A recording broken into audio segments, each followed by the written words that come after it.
Well, good morning, good morning, good morning. Thank you so much for coming through snow, sleet, rain to join us this morning for our 2024 Boston Heroes Breakfast. My name's Holly Grant, and I have the privilege and true pleasure of serving as the CEO of the American Red Cross here in Massachusetts.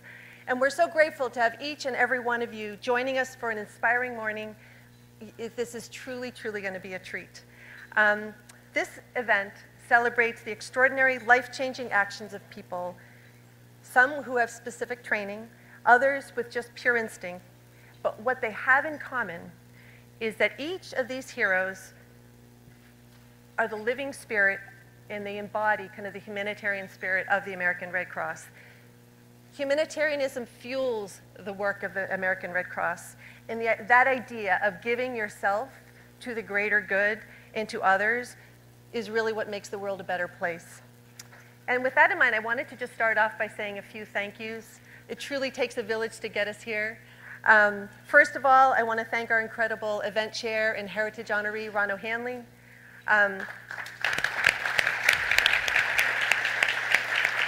Ron's the chairman and CEO of State Street. Ron's a powerful champion of the Red Cross work, and we're incredibly grateful for his leadership and his support, bringing this event to life, and just the work that he's done over the years supporting communities across the state. And this is going to be a really moving tribute that we have this morning for our community heroes. Ron has taken up the mantle from our honorary chairs that also are previous heritage awardees. Bob Reynolds, the chair of Great West Lifeco US, who founded the event at the height of the pandemic. David Junta from Natixis, who led us through a second virtual year when we hoped we'd be in person, but just wasn't quite there yet due to COVID. And then to Ted Truscott of Columbia Threadneedle, who celebrated with us right here last year when we were able to finally get together in person. So thank you to our honorary chairs for your support as well.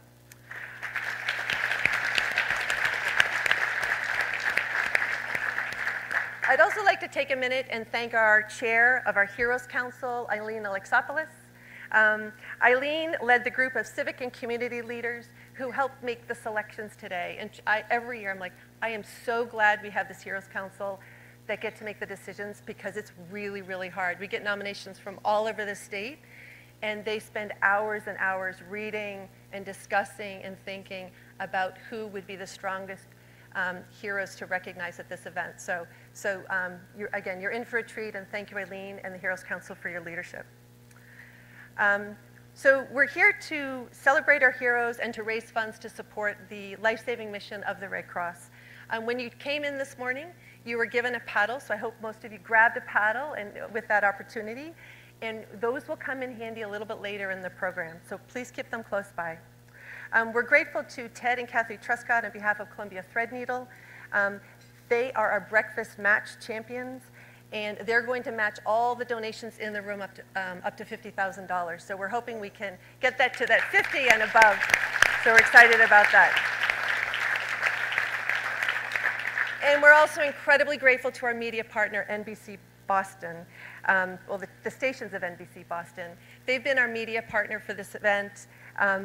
NBC Boston includes NBC 10, NBC Sports, Telemundo Nueva Inglaterra, and New England Cable News. Since the event began, we've had the privilege, and I've had the privilege, of sharing the stage with Melody Mendez. And she's going to be joining me again to co-MC this event this morning. So let me pass it over to Melody.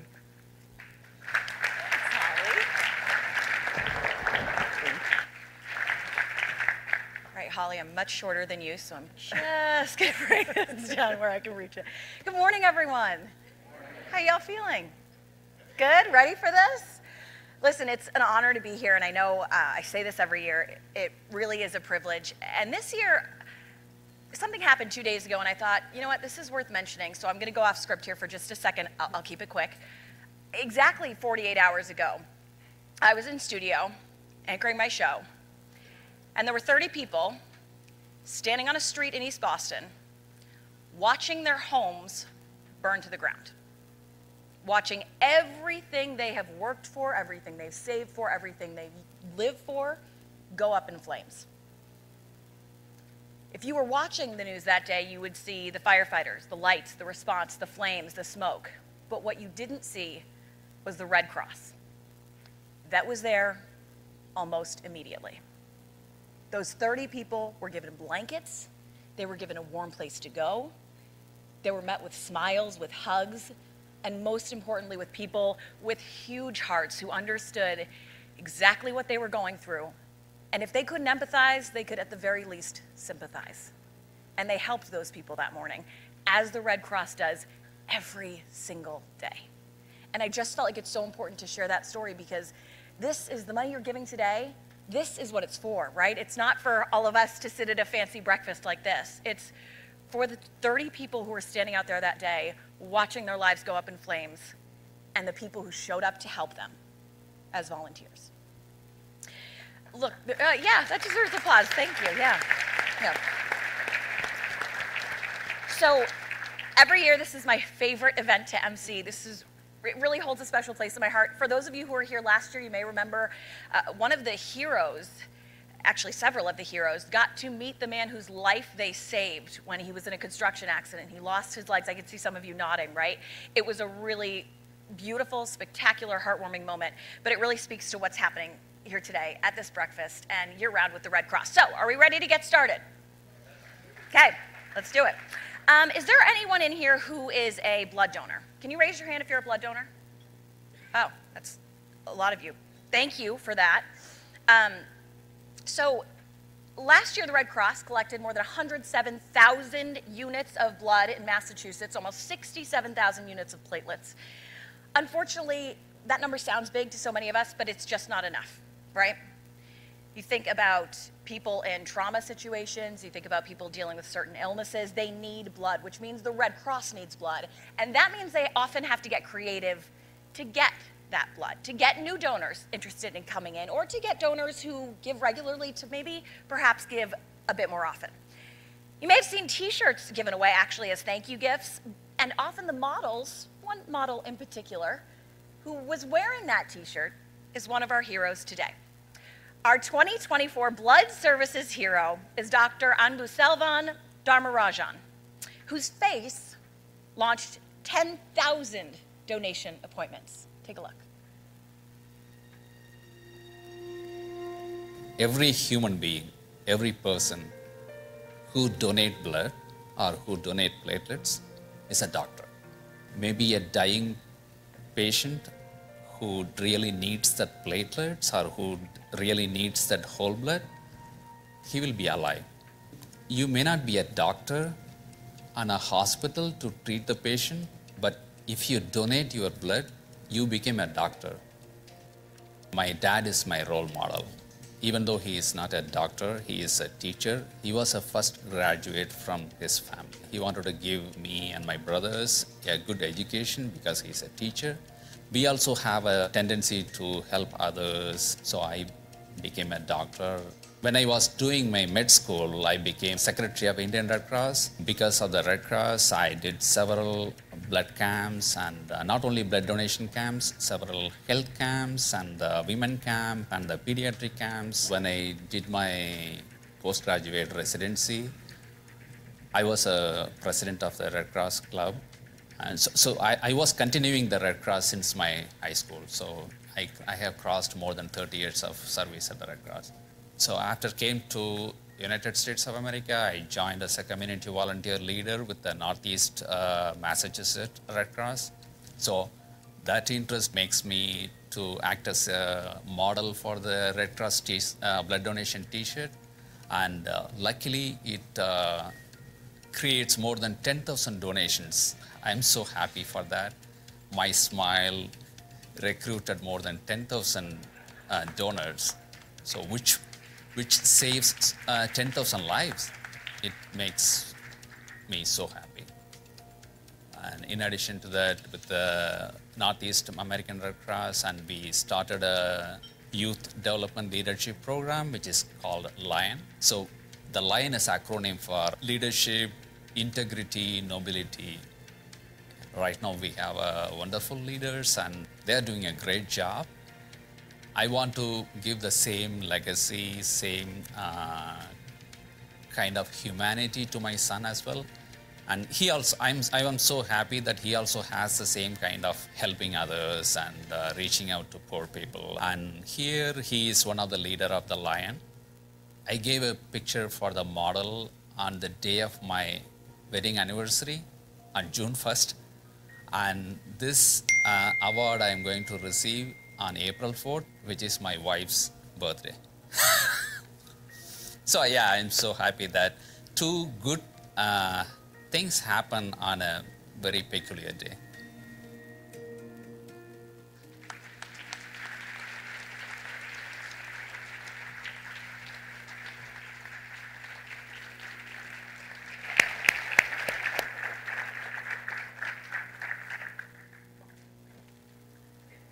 So happy birthday to Anbu's wife. Should we sing her happy birthday? What do you think? All right, who's going to start? On three. 1, 2, 3. Happy birthday to you. Happy birthday to you. Happy birthday, dear Anbu's wife. Happy birthday to you. Yeah, go ahead. Holly, I want to give you a hug. Congratulations. So, and our Blood Services Hero is sponsored by MFS. So congratulations again, Dr. Anbu.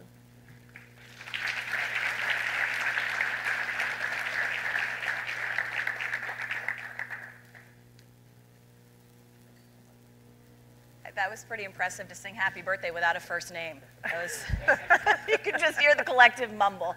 Happy birthday to... Okay, so as Dr. Anbu can tell you, Anbu Salvan, excuse me, can tell you, donated blood is vital, right? It's a life-saving treatment for trauma, for surgical patients, for folks who have severe burns, those battling cancer. Blood transfusions, though, are also a really important component of the treatment for folks with sickle cell disease. Sickle cell warriors in crisis. Often their pain is only diminished by the blood of others. So, our youth hero today, Lily Campbell, she knows a little something about that. She learned all about sickle cell disease, unfortunately, watching her big brother Isaiah fight its effects. So you wouldn't blame Lily if she sat by and felt helpless watching her brother suffer. That's not Lily's style. Take a look. I make my bracelets handmade, obviously. I went to a store and I saw there was beads and I thought I could make some bracelets. I saw that my brother was having like a hard time and he was getting sick a lot. I wanted people to know that he has sickle cell because he wasn't feeling comfortable telling anyone.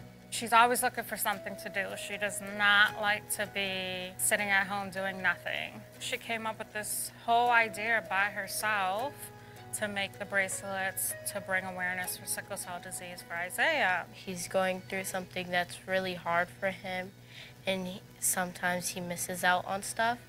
And I wanted him to like feel loved, and when he's like in a crisis, there's someone there for him. The crises can vary. Sometimes it could be something on the smaller side where he is uncomfortable but able to maintain the pain with ibuprofen and Tylenol. Or it could be a severe crisis where he is totally out for the count. He is in excruciating pain. Sometimes morphine and oxycodone don't work. Sometimes he is in so much pain that he just literally will cry the entire night through. It's really hard to see your own child in this type of pain, but you have to push through that and put a smiling face, especially when you have other children in the house.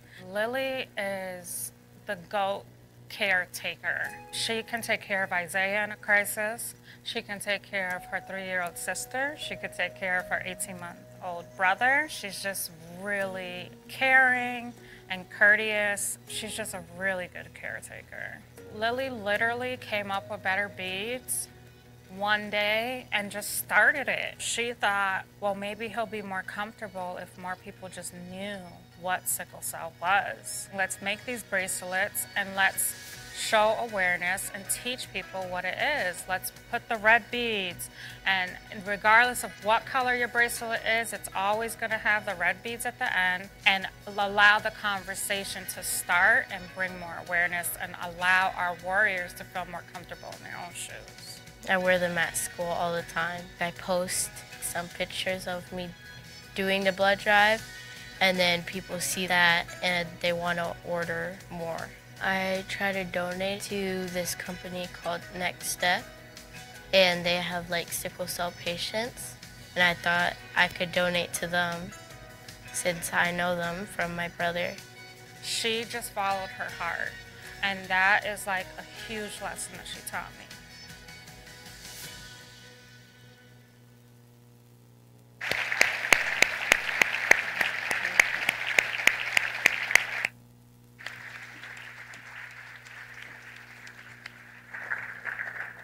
So congratulations, Lily.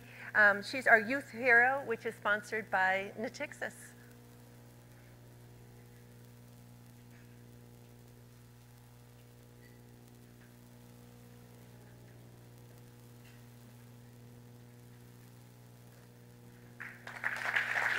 Congratulations, Lily.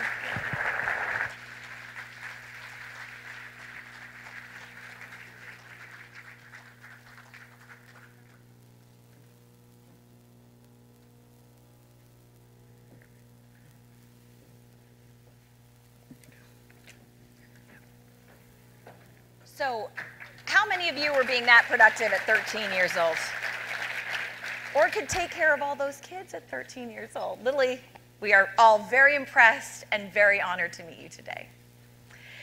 Approximately 1 in 13 Black or African American babies are born with sickle cell trait, what Lily was just talking about, what her brother Isaiah has. The Red Cross offers free trait screenings for donors who self-identify as Black or multiracial, and so far more than 185,000 people have taken part.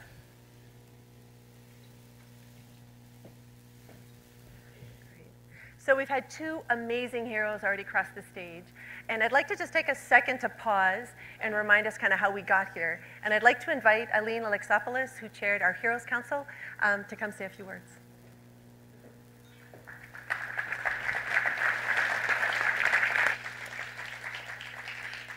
First, I just want to thank you all for being here. This is only a few awards, and it's so inspiring already. Thank you, Holly, for introducing me. It's really been an honor to be part of the Heroes Council. The Heroes Council is a group of leaders in the community and nonprofit sector space all over Massachusetts. Heroes Council solicit nominations from all their networks, and then we help pick up the winners for the 10 categories. And you can imagine how hard it was to select the winners, because there's so many people that are worth an award. But this truly, the selection was truly heroes, and the nominations as well.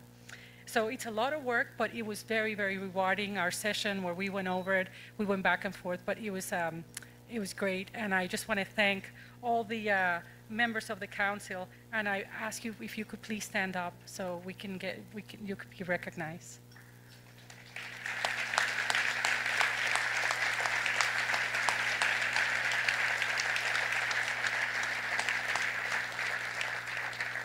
Thank you for all you do.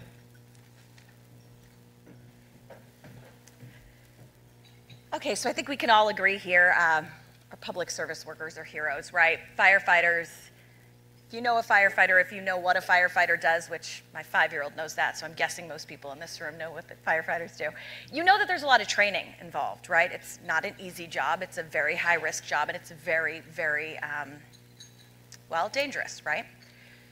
For many firefighters, though, the work doesn't stop when they clock out for the day. In fact, firefighter Patrick Murphy had already pulled a very long shift on July 4th along the Esplanade. He was almost home in his bed, relaxing at the end of a workday. Duty called. Take a look. July 4th, I was Charles River operations for the Esplanade. I was kind of the radio intel person in between the state police and Esplanade concerts. We wrap up driving home to my house in Weymouth, and As I turned the corner onto Broad Street, I could see a glow in the sky. I think it's a bonfire. That's the way my mind's running. Well, bonfire, outside fire. That one's a little big, but hey, people are happy. You know, it's 12:30 at night, but as I got closer and I cut across, I could see it was a building. I just turned on the lights and I pulled up the street. There was a car in the middle of the street and somebody was on the phone. I was assuming they were calling 911. So I pulled I activated my lights and I just pulled off to the sidewalk because I know the Weymouth fire is going to be coming and they need the street. That's who's going to put out the fire, not me in a car. They're going to come down the street and put out the fire. The earlier you are, the better shot you have if somebody's in there. So it's like, we got to search this building. I might be the only chance before the fire extends and you lose it. Things go bad really quick. And there were people at the front door and I said, everybody's out, right? No, we're grabbing some stuff. And I'm like, no, wrong. They think they have time to grab everything. And it's like, whatever you have, get out now. Your pet's out. And I asked one of them, where is the second floor? And he took me to the stairs and I went up. And then once you get to the top floor, I was already banked down to the floor. Just did like a hands and knees crawl because I still had a little space on the floor. I just did a search, went downstairs, looked up and I said, I really got to be sure about this because they're not going to have time when they get here to go up there. And in that short period of time I went back, it had already banked down to the first floor where the stairs were. And I'm like, so I tried the old hold the breath, go upstairs and do as much as I could. But there was like ashes and brands starting to come down. I started getting some burns on my elbows and I was like, let the professionals do their job. That was pretty comfortable in my timeline. By the time I went back downstairs and started out the door, they were there. And I was like, fantastic. There was an engine company there. They had started to run lines, and I went to here's the guy in charge. I found him. I'm like, just try to ease his mind a little bit. Like, I looked. There's nobody up there. It's not like when you show up and they say, they're there. Then you know you have to go. Then you really have to take chances as the way you're going to formulate your fire plan. The Red Cross is fantastic. I mean, you know, they're as far as my job, they were more for victims of fires. You know, they'd come in and help with the displacement, and you know, there was no, especially historically going back, there was no GoFundMe pages, so somebody had to get everybody up and running after they got burnt out of a triple-decker or something, and it was always the Red Cross. A hero is for the person that stops, it's a mailman or whatever, and runs in and tries to help, or someone who intercepts a robbery, and you know what I mean, just a civilian. A hero is someone who's not trained in it and it does it anyway, knowing the risks.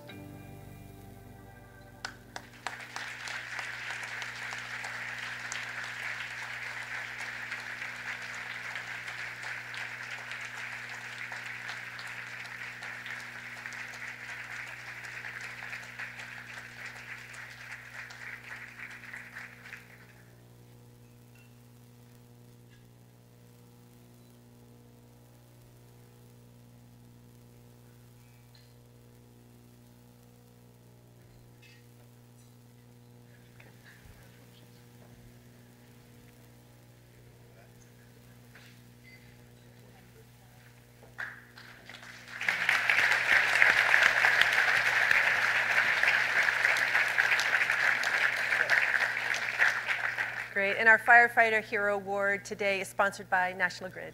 And congratulations again, Patrick Murphy.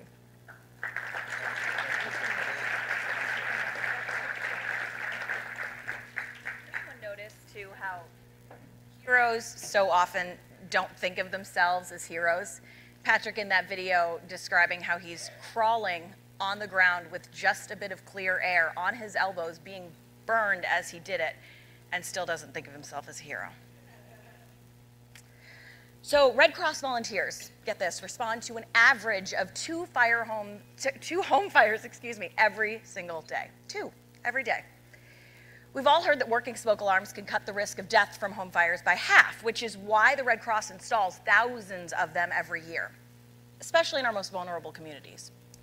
You can see actually pictures of some of that work being done in these photos. So here's some breaking news for you this morning. We've just learned that the smoke alarms that were installed by Red Cross volunteers at a home in Boston last year saved the lives of the 3 people living there.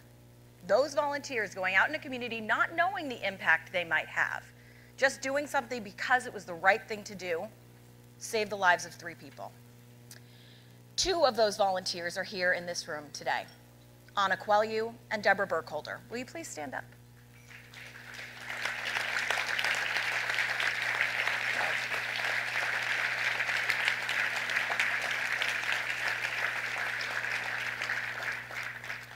So those smoke alarms were actually installed as part of our annual Sound the Alarm program. If you want to learn more about that, you can stop by our table. Kelly, help me out here. Where's the table? It's right out front. So the way you came, it's right back out there. There's more information there. It's the Sound the Alarm program. Now, the Red Cross, we are super proud. We have some of the best and most talented leaders who are part of our boards of directors across the state. And I'm very proud to have as my partner our board chair, regional board chair, John Statler. So I'd like to invite John up here to say a couple of words.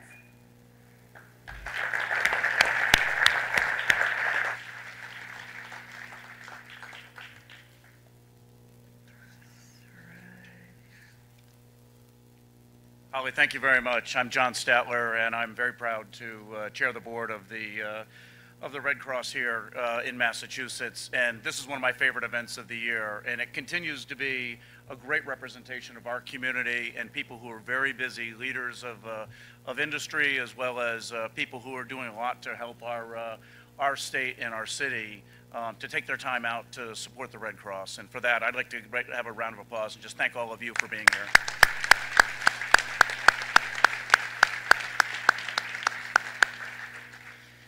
I do chair the board, but we have a fantastic board of leaders, and I'd like to ask all my fellow board members just to stand up and thank all of them for the effort that they do, both board members and Tiffany Circle members, really supporting the Red Cross here.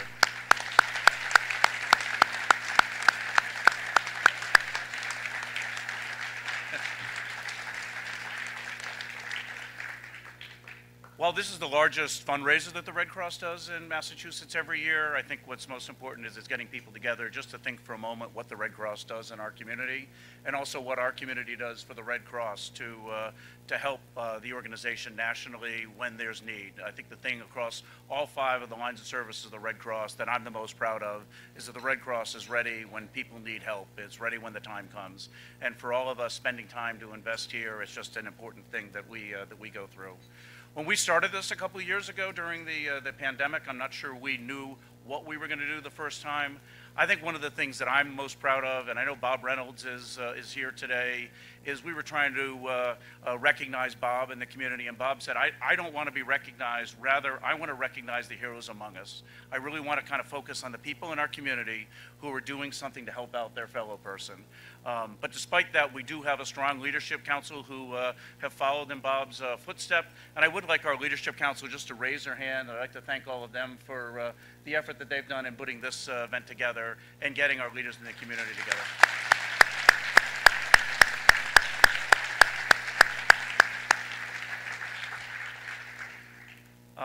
I'm here to introduce Ron O'Hanley, who I think everybody knows leads State Street, one of the largest banks in the United States, the backbone of the mutual fund industry, which is so important to our city and town. If you look at the weather outside, probably what people don't know as much is Ron is an avid sailor, and I'm sure this is perfect sailing weather, even though you wouldn't pick it, Ron. There's plenty of wind out there, and it may be a euphemism for the financial markets that we lead and we work in as well. But right now, I just really am glad that all of you were able to make it during this weather. But I'm here to introduce Ron, and just to thank him for his impressive leadership here in this event. Ron, I know it was about a year ago that you agreed, from Ted and my inspiration to come chair this, and thank you very much for doing this. Thank you, John. Thank you.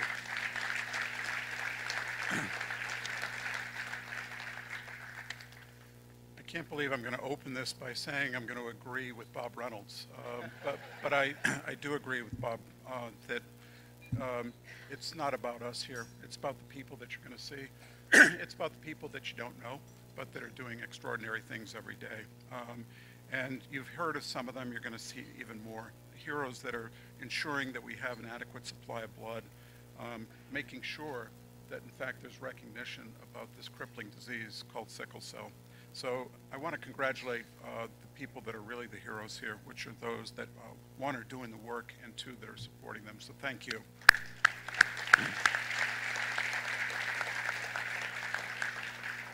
We talk a lot about values at State Street.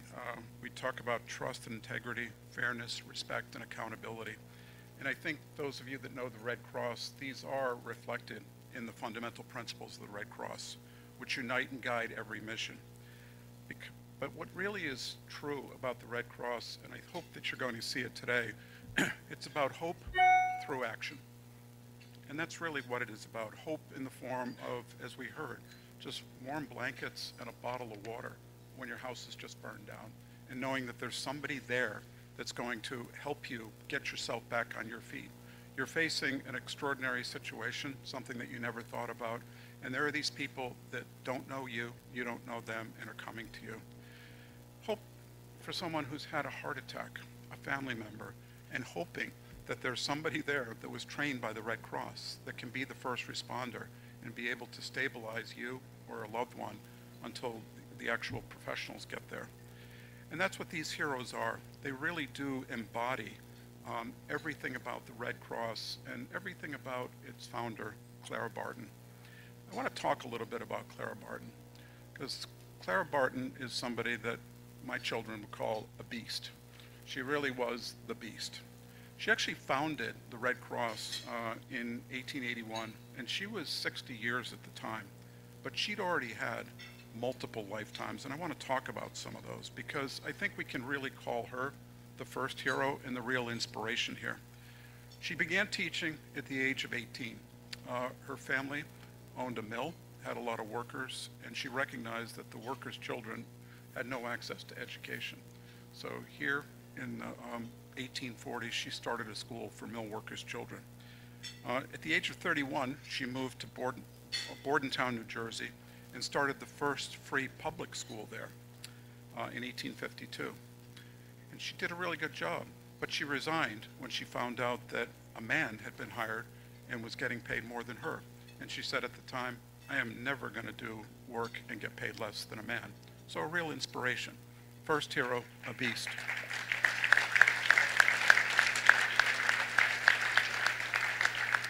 She moved to Washington and became a recording clerk at the U.S. Patent Office. This was a really big deal.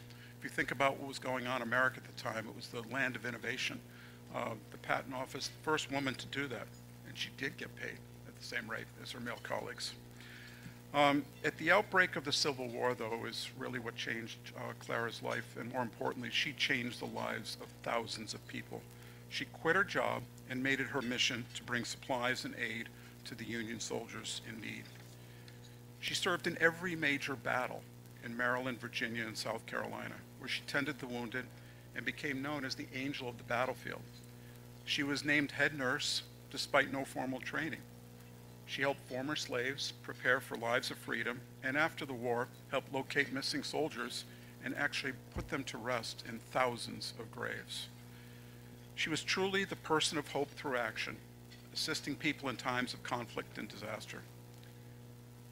None of us know what's going to happen tomorrow. We don't know if our house is going to burn down. We don't know if our neighbor's house is going to burn down.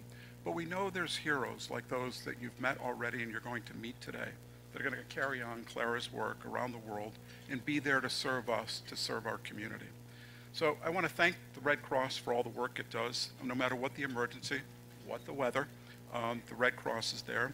Thank you to everyone for your generosity, and I know you're going to be generous in the room. Ted really wants to make sure he's doing the full match.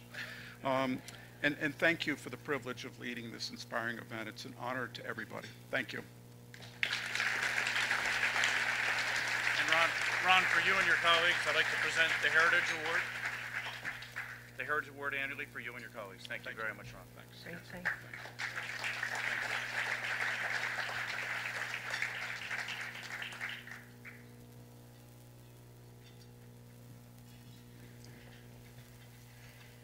So Ron talked a bit about the idea of a house call, and it may seem like a concept from the 1800s, quite frankly, right? But to our next hero, the man you're about to meet, house call is actually the lifeline for thousands of disenfranchised patients who are in need of medical care, and we're talking about folks right here in Boston. Cesar Guerra and his team are fighting health disparities by hitting the road. Take a look at what he does.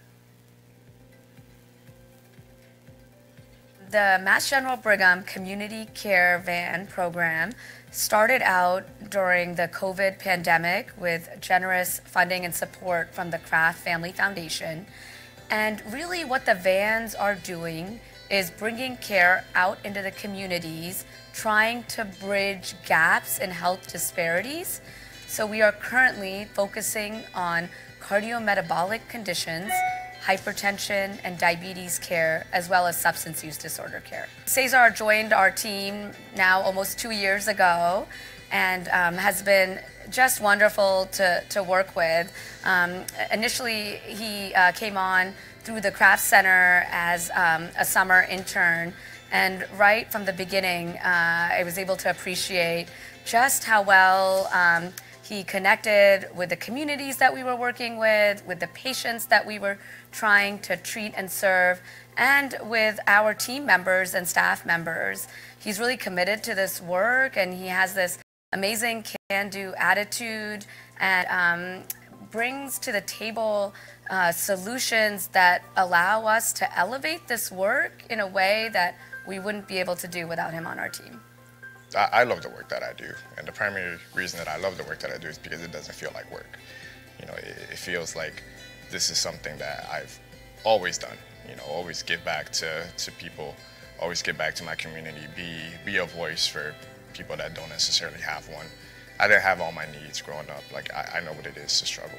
I know what it means to lack access to certain things, healthcare, education, you know, opportunities, things of that nature. I live my life and I do the things that I do because I want to make sure that I don't want people to go through the same things I did. You know, as we look at our data from the last year, for instance, and specifically folks that saw us for hypertension, what stands out is that we're having patients come back to us 2 or 3 times. And I think part of the reason that they come back to us is really a testament to the fact that our on-the-ground team, which Cesar leads, is engaging with these patients and empowering them, but also building a rapport with them so that they want to come back and seek that care from our service line. Trust to me is all about showing up consistently, showing up every week, every day, at this time, at this day, building that trust for those people that know that I can't make it across the hospital, you know, today because I'm working 2 overtime shifts, or I know that I don't like going to this provider because they don't speak the language that I do. So for us, we understand that we have a lot of magnitude, we have a lot of responsibility to show up for people when they need it most. Cesar's personable, he is well respected with the community leaders that we work closely with patients, and with our staff and team members. He's truly someone that is on a path to become a leader in this area of work.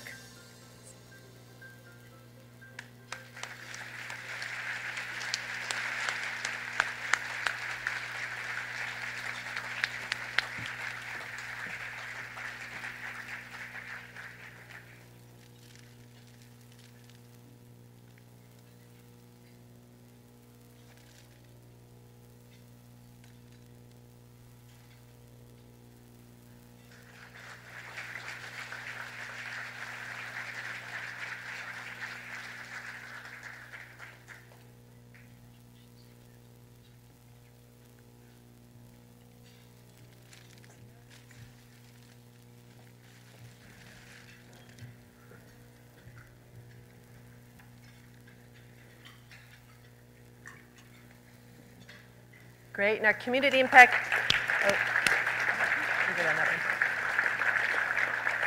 Great, and our Community Impact Hero Award today is sponsored by Franklin Templeton. So congratulations again, Cesar.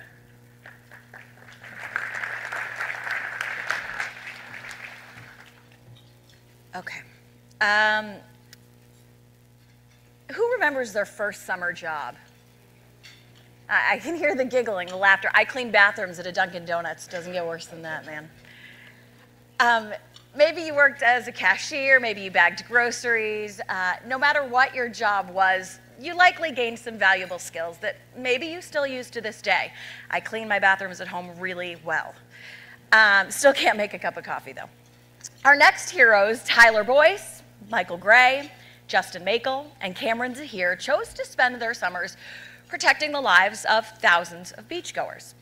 And when the unthinkable happened last year, their training kicked in. Watch this. I recall that it was July 27th, 2023, and the day started off really sunny, and then we started experiencing a northwest wind that was pushing out to sea. So that's when the whole tide switched. I'm taking one last look at the water. I'm with my other 2 lifeguards. I see a one-arm flare, and automatically I was like, oh, she's drowning, we gotta go. So I looked over, and my other lifeguard on my right was Tyler Boyce, and I sent him in the water with a lifeguard rescue board. And so I was the first one out there. I took the board that was at that chair.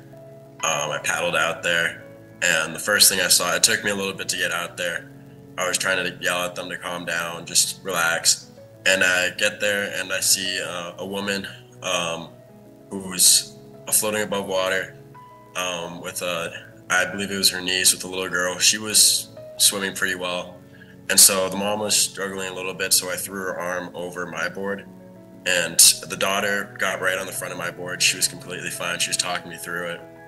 And then the mom wasn't really verbal. She was kind of regurgitating water onto the board. Yeah, so I got like another board. I like paddled out, and I like saw Tyler with 2 people on his board. And I just kind of just like looked over, and like there was another girl who was just like unconscious in the water.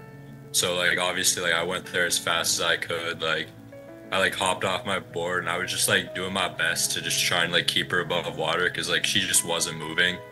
And like honestly, like I didn't know if she was like dead or alive at that point. So like I don't know, it was really scary. Next, I drove down the beach the opposite way to chair 2. And I grabbed another lifeguard, Justin Makel, and then I turned back, came back to the beach. I told him the situation, and he jumped in. I just saw Cam and Tyler like pointing at the water, and that's when Cam came up with the girl. So I paddled over, and we pulled her up onto my board, and then swam her back in, and delivered her to the head guard on the beach. I get up to the first girl that's on the board, and she is not breathing, cyanotic, and has no pulse. Compressions are started in the water. As we're heading back towards the beach, I noticed that the second girl getting pulled up is the exact same way. We started attending to her, putting her on her side. Just this is my patient, and just getting the water out of her lungs and out of her system. She gets put into the recovery position automatically. Signs of breathing are back, still blue, but that's just because the oxygen wasn't getting to her enough yet. The third girl was pulled out too as well. She was fine, everything was okay. The 2 girls are now on the beach, 2 groups side by side. Never thought I'd ever see that. Maybe 1. But never 2. These lifeguards were very quick with what they did, and they went into action, got into the water.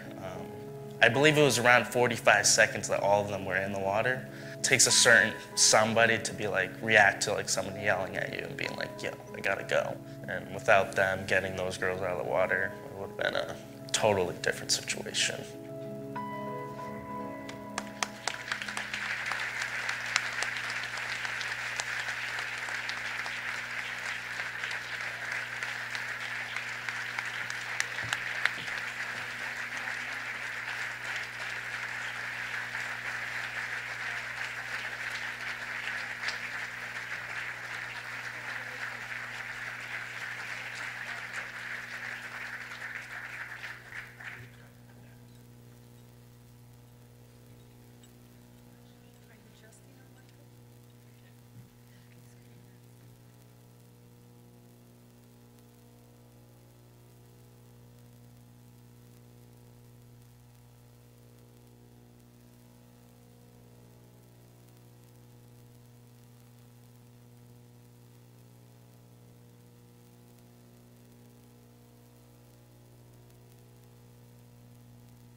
All right, we know which beach to go to if we ever have a challenge of swimming. So congratulations.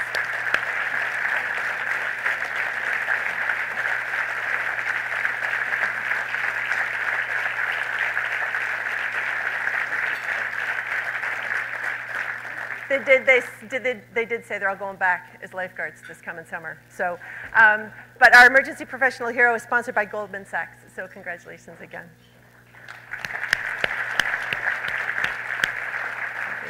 Back to you. I'm sorry. Is this fine? All right. So you remember those paddles that you got? All right, we're going to use those in just a second.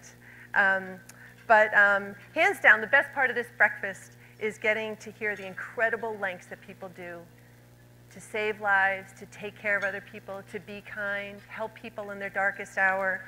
And that's truly what they do without hesitation, and that's the heart of the Red Cross. And it's every bit of what our mission is.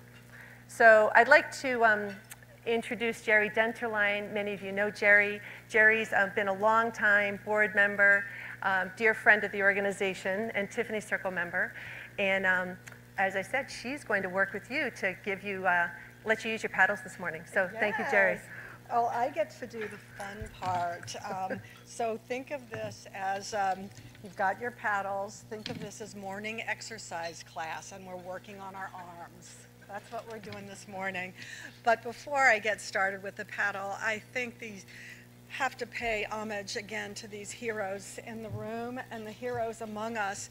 There's so much good work being done out there in the community because people care, and I'm so grateful to be in the company of such caring people all in this room today. You've heard a lot about what the Red Cross does, and I think those of you who have been volunteers, and I know many of you have opened up your veins to the American Red Cross, and that's so important. Others of you have helped in our food bank.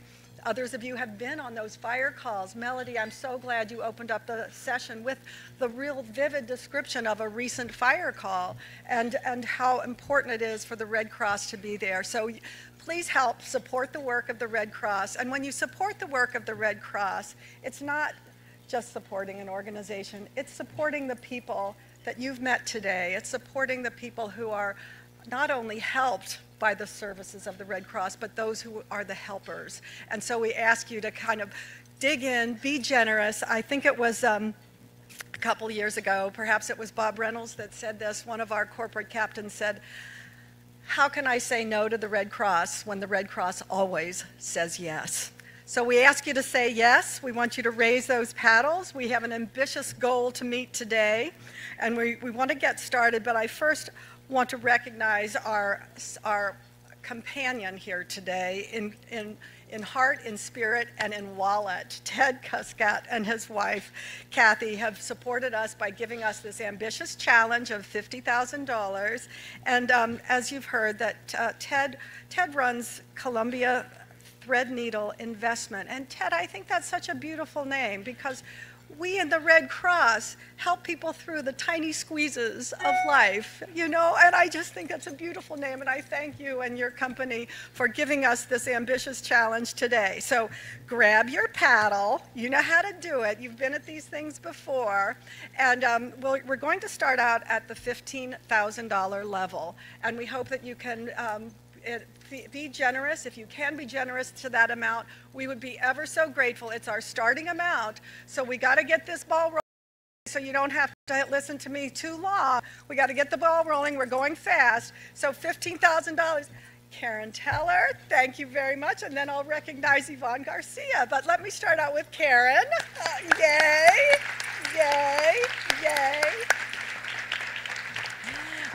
Karen is a captain of our Tiffany Circle, and some of you know the Tiffany Circle is the society of women leaders who give their time, talent, and treasure to the American Red Cross and serve as volunteers, but also philanthropists in a senior level position. And Karen is the captain of our group, our Tiffany Circle group, and we're so grateful for Karen's leadership, and thank you for amassing. Karen, you may want to describe quickly the group contribution.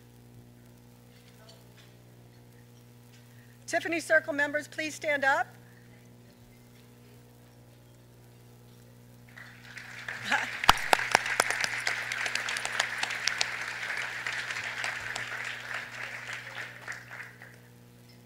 Thank you, Karen. And I brought this as a prop, but I needed it this morning. This is our Tiffany Circle hat. And you'll see it's got the flame that is evocative of the Tiffany windows in our Washington office of the Red Cross. But thank you, Karen. Yvonne Garcia, there you are again. State Street just is amazing. And I have to recognize Yvonne for her leadership and State Street's leadership. Ron, you may not know, Ron by day runs a bank, by night runs a bank, but he also has time to chair the Chamber of Commerce, which we are so grateful for his business leadership in the city, and doing this morning. So I'm so grateful for State Street, and Yvonne, you, the women's community honors you every day for your leadership as well. Thank you. All right, any other, okay, we're not stopping there. 15, any other 15s in the room? 121, Bob Reynolds, yay! Bob does it again. Thank you for coming through. And I'm so grateful for all that you do, Mr. Reynolds. You're amazing. Okay, I don't want to stop the ambitious program here. Any other 15s? We are going to the $10,000 level. We'd love to have some folks jump in at that level as well. If you can, as they say in Little League, dig deep. Thank you for that so much. 226 here. That's Renee. Yeah, sorry I don't have my glasses on. Thank you, Renee. Also an active Red Crosser. We're so grateful. Anyone else at the 10 level today? Okay, windy morning. We're going to the $5,000 level. And I see a couple. Let me start out back there. Since I kind of, who is that? 118? Okay, 118, we got that. 257, thank you. John Statler, yes, thank you. 248, thank you. Woohoo, woohoo. Thank you. 200, 251, 251. I have to say a moment here when we get down to the wire here. We love these. The generosity is so moving to me this morning. Holly, we're starting out with a good morning. We were worried about the rain, but it hasn't stopped us yet. Any other fives? And then I'll recognize for a moment 251. 251 is a gift from the Red Sox Foundation.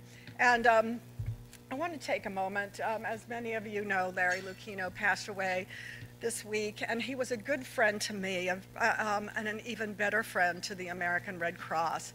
Every year, when I was board chair, periodically, Larry would open up the EMC Club for a volunteer breakfast and tour the park, and he had a personal commitment that was obviously great in many matters related to charity, and just a wonderful man. And the Red Sox wanted to honor his memory today with that gift, but also, as you know, the Red Sox opens up the Fenway Park for its blood drive every year. And Larry used to say when he would welcome the volunteers to the park, he'd say, well, why wouldn't the Red Sox support the Red Cross? We're always going to be there. I mean, we almost have the same name, Red Sox, Red Cross. We're all together. So we appreciate that, and we remember Larry in our hearts today as well. Okay, all right. We got more to go, though. More to go. We'll go down to the $1,000 level. We hope that we have folks in the room who can open up their hearts and spirits at the $1,000 level.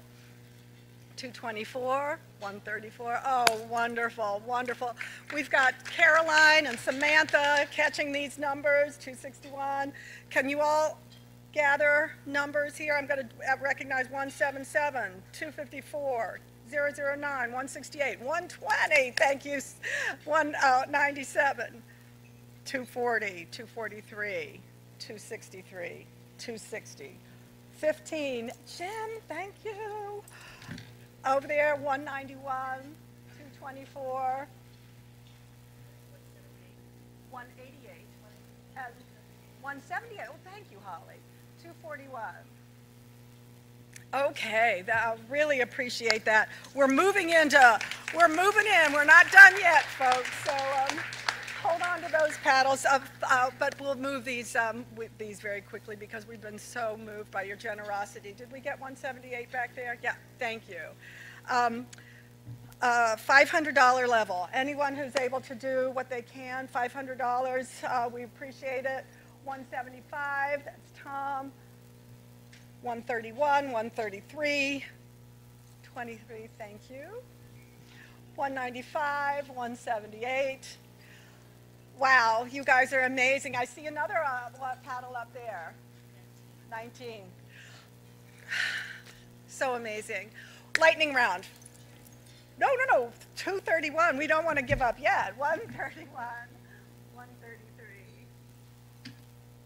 Please, thank you so much, so much. So we're just going to do a quick lightning round here. You guys have been so great. All right, 250. 250. Anyone there for 250? 122, 24, 264, 26. Oh, 172. Thank you so much. 256, 187, 10. And I see one back there, 126. You guys. Well, I just, I thank you so much for really being here this morning on this rainy, windy day in beautiful Boston, no matter what the weather. We appreciate your willingness to be here with us. And before I say goodbye to my little part this morning, I have to recognize Holly Grant, our leader here. She's amazing. I mean, and when Ron O'Hanley spoke about Clara Barton and talked about her, she's not as well known as she should be, and I'm so glad you paid her homage because particularly we women, but all Red Crossers walk in the footsteps of Clara, and she went before us and leads us with a very bright light, and I thank you for bringing her up too. Thank you. I think my work is done, right? All right. Jerry, thank you so much. How about a round of applause for Jerry, guys? Come on, that was great. That was awesome. And that's not easy to do. Asking for money is not easy, man. I just also want to point out that at one point, Holly turned to me and whispered, during the $15,000 donations, I believe it was, she said, that was Ron's paddle that just went up. So Ron, thank you for not only being up here and doing everything you've done, but in addition, just dropping $15,000. So thank you, my friend. Thank you. I'm guessing he may or may not have had something to do with the fact that State Street, the whole building today, they lit it up in red. Its lights are red as we speak in honor of what's happening in this room right now. Yeah. So we're talking about this April nor'easter outside, and we have to address the fact that a lot of the work the Red Cross does these days is directly linked to the climate crisis, right? It has become a humanitarian crisis on so many levels that is indisputable. Extreme weather claims lives, it creates dangerous conditions for so many folks, and causes, as we know, widespread property damage. As always, Red Cross, like they are every minute of the day, is on the front lines responding and helping. So that's why this year we're introducing a new hero category, and this is the category of climate resilience. Now, the woman you're about to meet is nothing short of incredible. It brought tears to my eyes when I heard her story, and you are about to laugh and be inspired.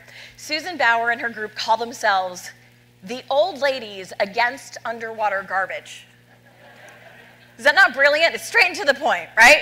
Gets the point across. Their passion is contagious, and Susan says, well, that's kind of the point. Take a look.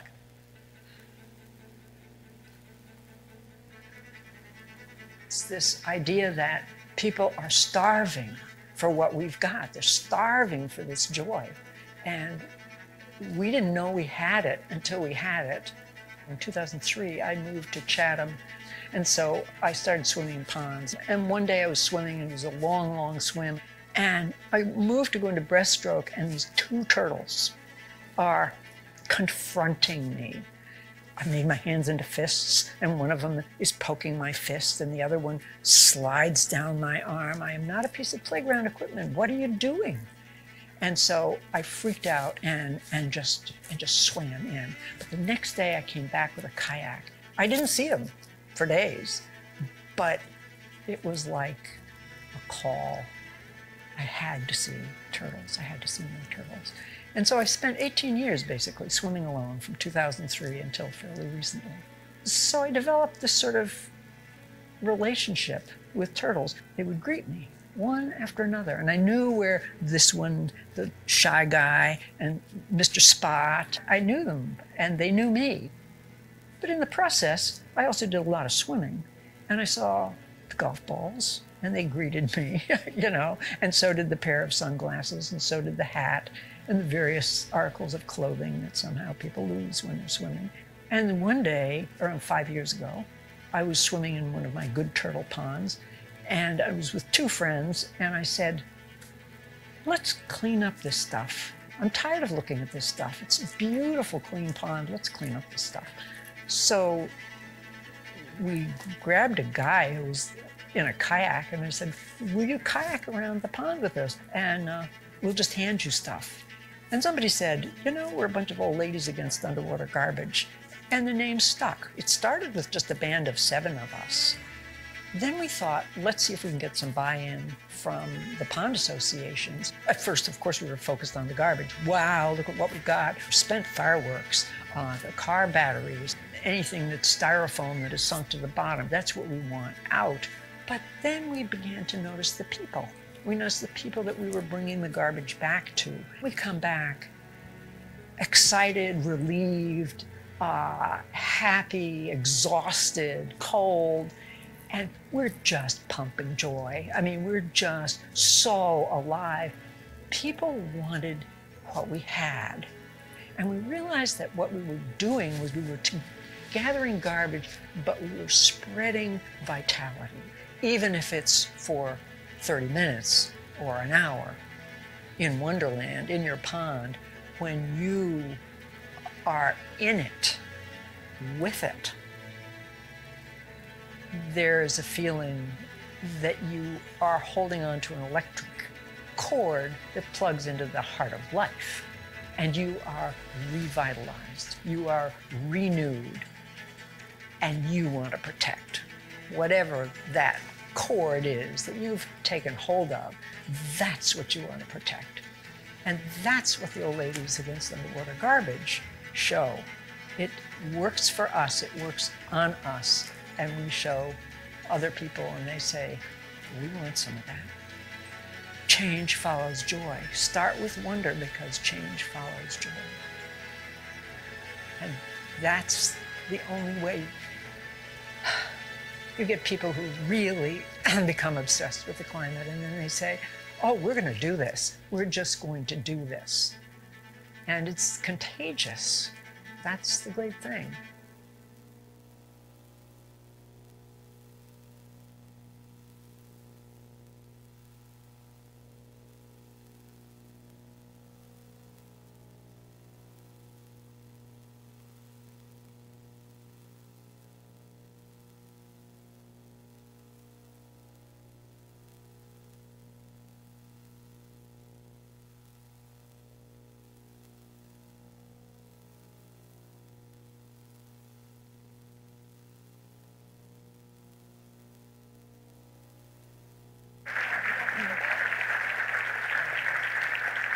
Great. So congratulations, Susan, and the Old Ladies Against Underwater Garbage. What a great group. Our Climate Resilience Hero is sponsored by PwC this morning.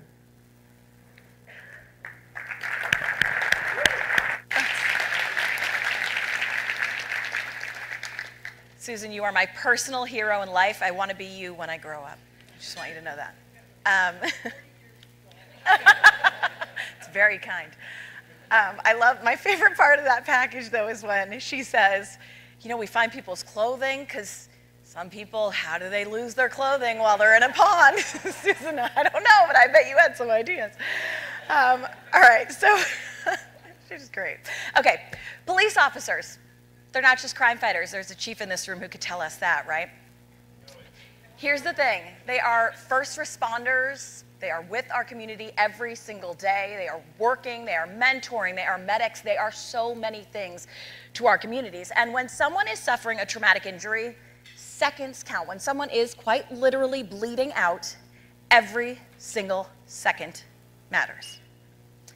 Our law enforcement heroes learned during their military service those lessons, well, if they kept them close and they shared those important lessons, they could bring value to some of Boston's busiest neighborhoods. And that's exactly what they did in amazing fashion. Take a look.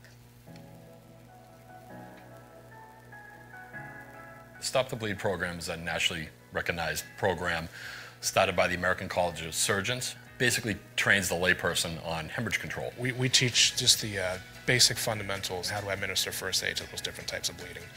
And ultimately, it's aimed to save people's lives. But what we're trying to do here in District 3 is kind of bring it out to the community. We talk about in our course the immediate responder. We try to drive home to the community that it's going to take us a minute to get there. And I feel that the Boston Police Department is really good. We have Quick Clot, we have tourniquets, we have that training. So we'll be there fast, but there is, someone could bleed out quick, So what we want is to encourage people to be bold enough to act, and start and just buy us some time. That's all we need, Give us a minute and we'll be there. And then we're followed on by Boston EMS. Unfortunately, there was a homicide in Mattapan a few years back, and we attended a community meeting afterward. And when we were speaking with the community, there was a lot of frustration within the community, and they just didn't know what to do. They were there. They're on scene, 911 calls are being made, and there's someone that's critically injured on the ground. And that was their complaint. We just didn't know what to do next. And we immediately thought, well, we could fix that. We're going to launch this program in the city, and we're going to start in that development, and we're going to teach people how to stop life-threatening bleeding. This past Caribbean Festival, we had more or less a mass casualty event where multiple people were shot. Luckily, there were no fatalities on this day, particularly because of some of the training that we've more or less put into action. What we hope with this training is that people feel confident enough in the skills that they could be at least the first one to break the ice, the first one to go and take a knee next to a person and try to render aid. So it's just a matter of just getting past that bystander effect. I'm confident, I've been trained in this, I'm going to go apply pressure to that wound. And when they do, there's a lot more people that are going to help than you think. Yes, it has driven down statistically our violent crime and violent crime fatalities significantly. And it's made history here on District B3 in the Mattapan and Dorchester area. It's been great. It's been well received. Everyone appreciates the training. One of the bigger things about it is it actually gets police and community members in a room in a non-confrontational manner. People get to meet the police officers, get to hear a little bit more about who they are as people. They're going to know that I'm a flag football coach and I'm a dad, and I get to learn a little bit more about them. We have a lot of young officers in District 3 that are out there now and have kind of bought in on it. They're making their personal connections. They're getting information. Community members should have the phone number of a Boston cop.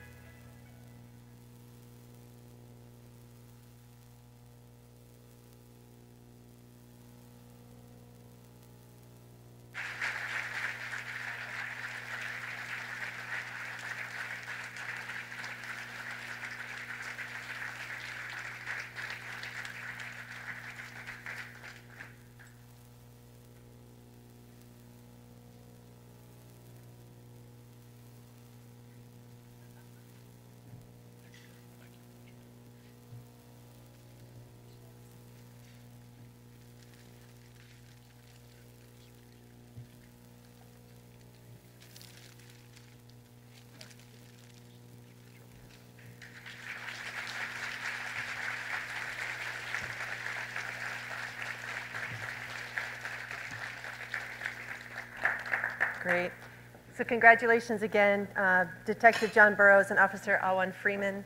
Our Law Enforcement Hero category today is sponsored by Morgan Stanley. But I did want to just take a minute and just give recognition to some of the Boston leaders in government who are here. Boston Police Commissioner Cox is here. Boston Fire Commissioner is here. The Commissioner of Veteran Services is here. And Stephen Chan, who's here representing the mayor. Commissioner Cox and the fire commissioner were both on our Heroes Council. And I also want to give a shout out to our friend, former police commissioner, Will Gross, who is also here, who's also served on the Leadership Council, on the Heroes Council. So thank you for all of your support and partnership.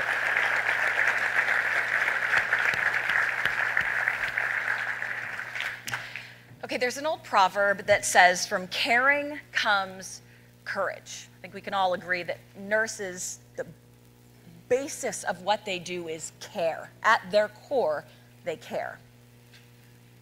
From caring comes courage. It is like it was written for our next hero. It's today's nursing hero. Her name is Tina Latorella.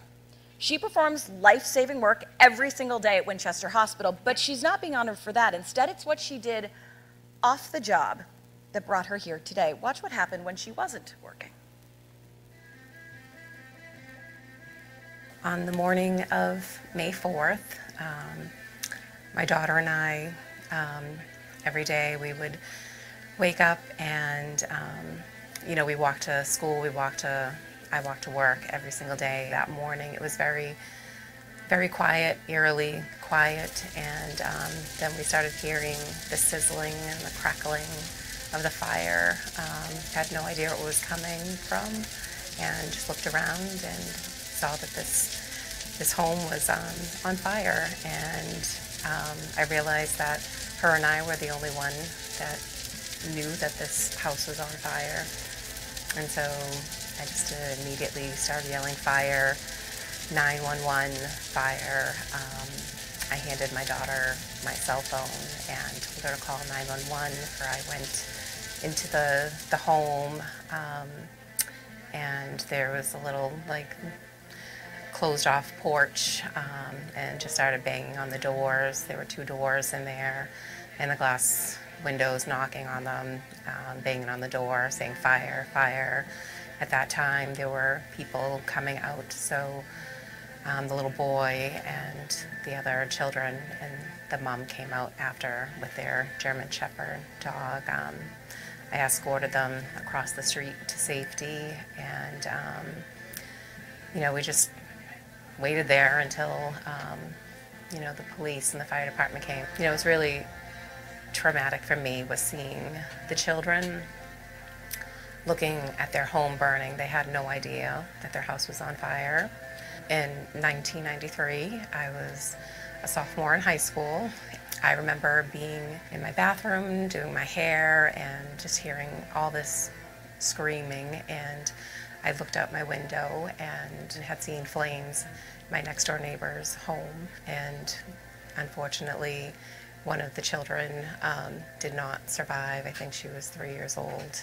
I still went to school, but I remember coming home and seeing the little body covered in a blanket outside. It was very traumatic. Seeing this happen, it did bring back a lot of those memories. And I will say that I thought, what would the average person do? And I think the average person would just take their phone and call 911. And she just flung into action, and she threw her phone at her daughter, Ava, told her to call 911, told her to run to the neighbors, which Ava did. And Tina went up to the door and started banging on doors and windows and got that family out. I didn't think anything different. I didn't know what I was going to walk into. I just knew that I had to make the people in the home aware as to what was going on. Right, that's her. Again, an authentic personality, genuine, compassionate, cares about other people. She's just a wonderful person all around.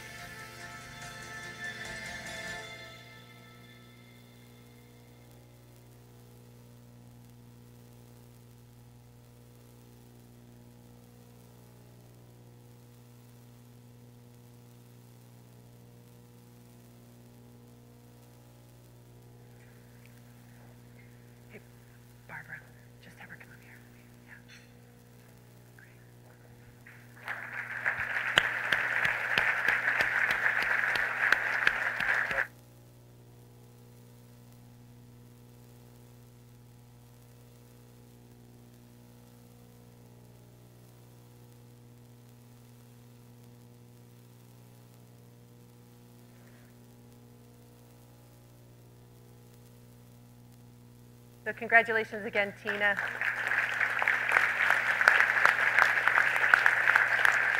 And our Nursing Hero sponsor is sponsored by Boston Scientific this morning. I just wanted to just take a minute to also recognize our diamond sponsors this morning, Mass Mutual and Vertex. We're incredibly grateful for their support. And also just give a quick reminder, if anyone wanted to raise their paddle and maybe they didn't and they're still thinking they would love to donate to the Red Cross and make sure we well exceed the generous match that Ted and Kathy Truscott have given on behalf of Columbia Threadneedles, you can do so. There are QR codes at the tables, so feel free to use those if you're still interested and so inspired. So I'll pass it back to Melody. Okay. How about a shout out for Ava, too, who helped her mom on that day and is here this morning.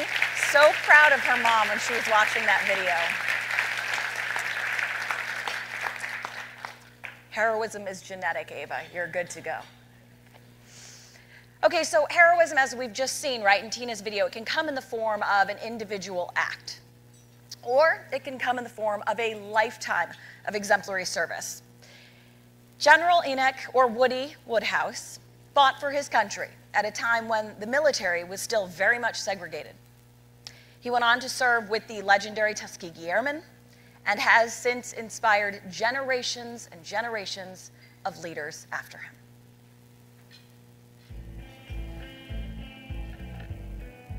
Having to pretty much fight for everything he's been able to accomplish, but at the same time having such a positive, loving outlook. I think that's what makes him truly remarkable. After the attack on Pearl Harbor, Woody's mom basically told him and his brother that they would serve. 17 years old. That train ride down south, I mean, he had never really been past New York. He was kicked off of one train because he was black. And then a black porter came up to him and says, "Hey, have you ever been down south?" "No, I haven't been past New York." The guy gave him a sandwich, put him on the next train for blacks only that transported coal and black people. So he arrived at his assignment in Texas, a day late, covered in soot, getting yelled at. And guess what? Didn't bother him. "Yes, sir, no, sir, let's go." And then he went on to serve as an original member of the Tuskegee Airmen. And, you know, when you look back at historically what they had to accomplish, it was a little bit remarkable. So as they went through their training in the South, they were in an environment where German POWs who were incarcerated here in the U.S. were treated better than they were. They were thrown into the fight. And they did a remarkable job. And they were the type of unit that the bomber units that required the escorts to essentially win the European war. And they became the go-to unit for most of the bomber units because they knew how valiant they would fight and they would protect them with their lives. The lieutenant colonel sent him off to learn how to be a paymaster. And 2 years later he was. 19 years old. He's a lieutenant in the Army Air Corps.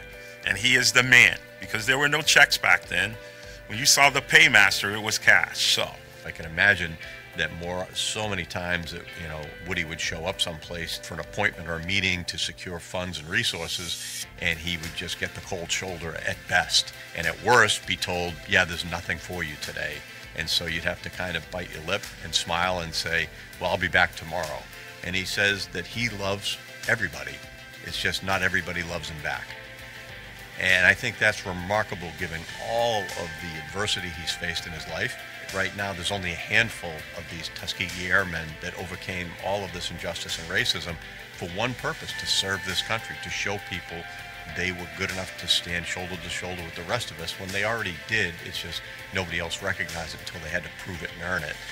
Look what our heroes and mentors went through. People paved the way for me to be here. If you want change, be the change. And that's what they did. That's what they taught me.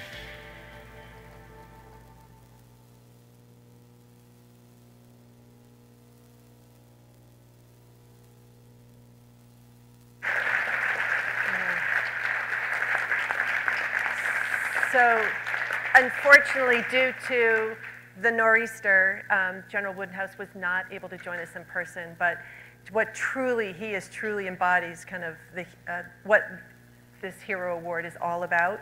And our military hero this morning is sponsored by Brown Brothers Harriman. But let's give another round for General Woodhouse.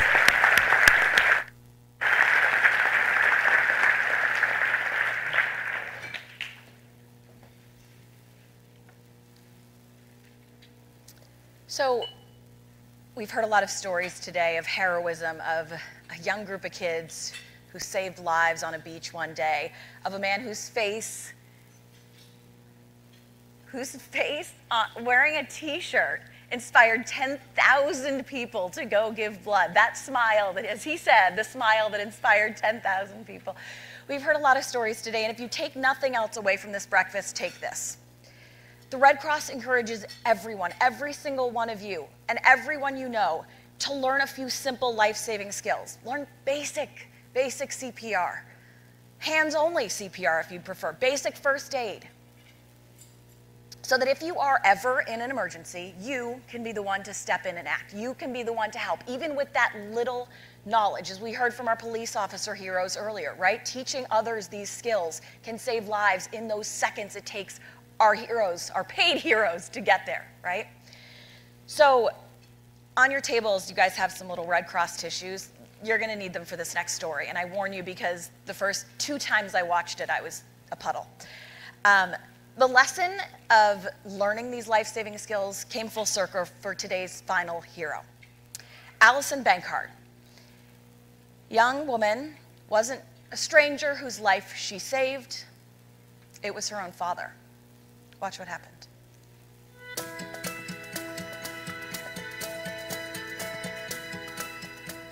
It was Memorial Day weekend.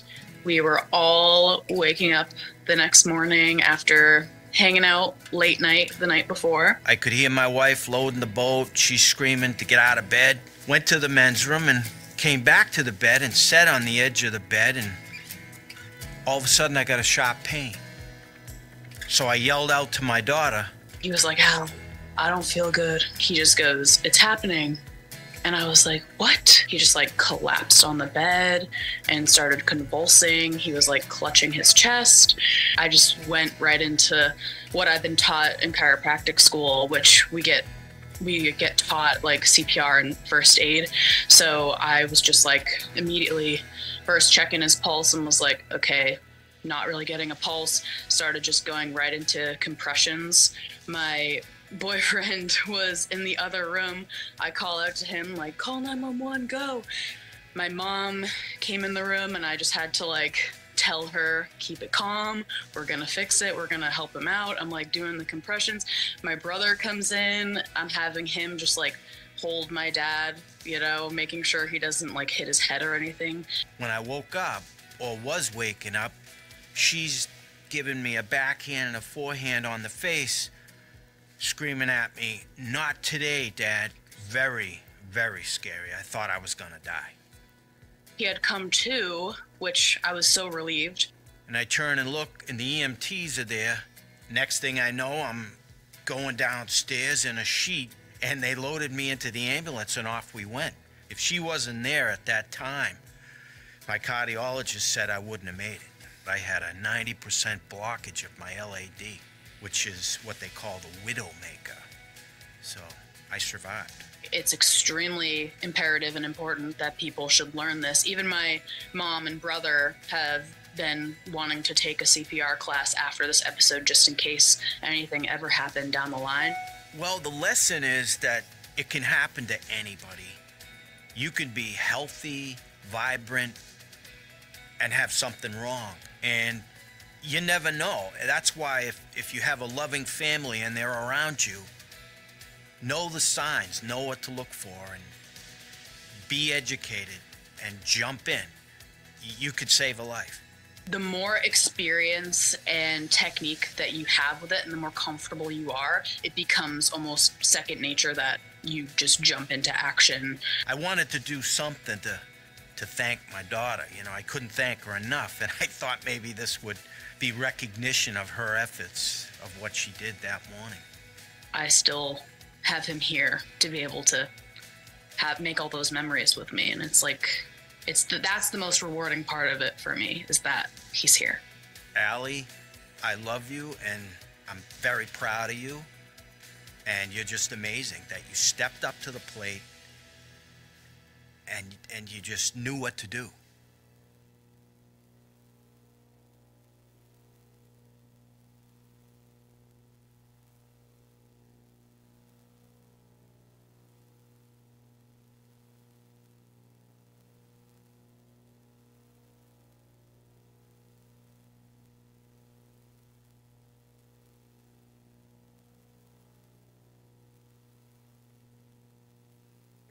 So was I, my friend, so was I.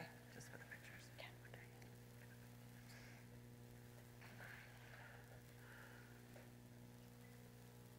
All right, so we are all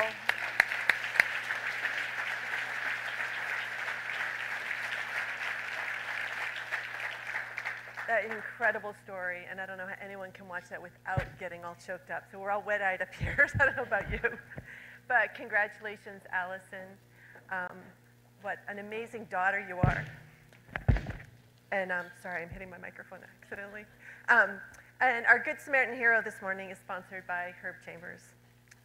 All right, it's been an incredible, stay up there because I'm only going to say Okay. this. It's been an incredible morning. We've raised so much money. We really appreciate all of our heroes today and the families of the heroes and the friends who came here to support them. Thank you all. How often can you say that you've met 14 heroes before your morning coffee, right? I know. There you go. Yeah. So thank you all for joining us this morning. Again, and let's give it another round of applause for all of our heroes. It's incredible.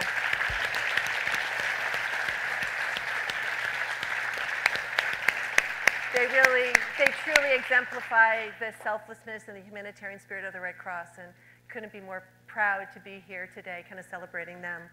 But I also want to celebrate all of you in the room. Thank you for your generosity. We raised $118,000 this morning to support the Red Cross, so thank you.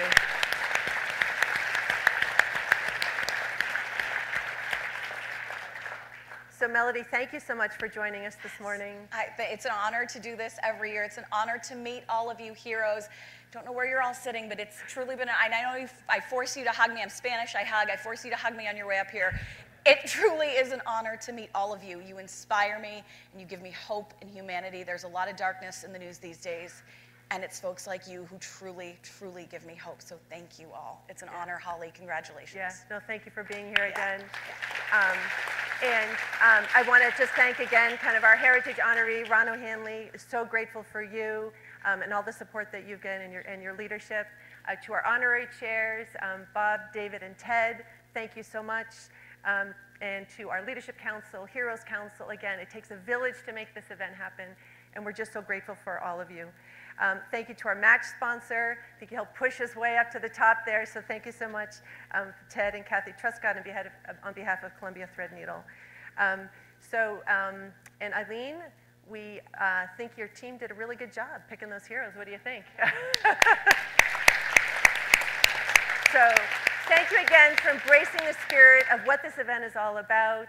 I hope you enjoyed the morning as much as we did. We will be back next year, so start thinking about people that you know, people you cross in everyday life, stories that you hear.